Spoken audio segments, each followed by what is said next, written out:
Here I have HUAWEI P10, and today I'm going to show you how to add fingerprint on this device. So first of all, you have to open settings, then you have to go to the setup fingerprint ID, go fingerprint ID, then you have to set up a backup lock screen method. It could be PIN.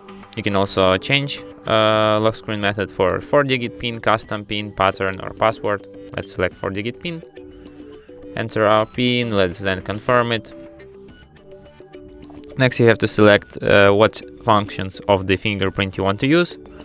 Let's set up unlock device, and then what you have to do is to find the fingerprint sensor, which is located here at the home button, and tap it with your finger several times like this.